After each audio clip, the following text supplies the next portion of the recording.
System तबाह करने में देर नहीं लगती, बनाने में वक्त लगता है। दो खानदानों ने पैसे लूटने के लिए इदारों को कमजोर किया।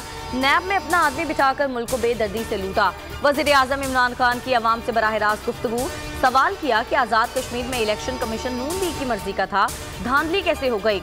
मजीद बोले, शुक्र है कोरोना में मुल्क की मईशत ऊपर जा रही है। लॉकडाउन लगाना है तो मजदूर तबके की तरफ देखें। सिंध हुकूमत से कहेंगे लॉकडाउन के बायस लोग भूखे होंगे। आखिरी 2 सालों में स्पोर्ट्स पर पूरा जोर लगाने का भी अर्ज।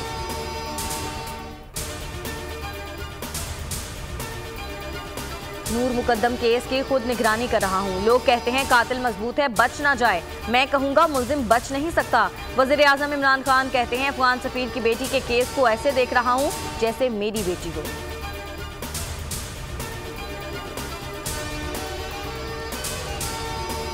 वजीर आजम का फैसला इमरान खान करेंगे। बैरिस्टर सुल्तान महमूद निहायत काबिल एहतराम हैं, उनसे कभी कोई इख्तलाफ नहीं रहा। सरदार तनवीर इलियास की पार्लिमानी पार्टी इजलास के बाद गुफ्तगू। सुल्तान महमूद चौधरी बोले, सदर आजाद कश्मीर के हवाले से कोई ऑफर नहीं हुई। वजीर आजम का फैसला इमरान खान का इख्तियार है।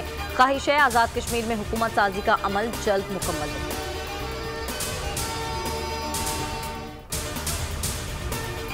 और मुल्क भर में आज़ादी का जश्न शायाने शान तरीके से मनाने की तैयारियां। अहले वतन इस साल भी मनाएंगे भरपूर आज़ादी का जश्न। बोल के संग लगाएं नारा जिंदाबाद पाकिस्तान का और स्क्रीन पर दिए गए नंबर पर हमें अपना वीडियो पैगाम भेजें और बोल के संग आज़ादी के इस जश्न में हमारे साथ शामिल हो जाएं।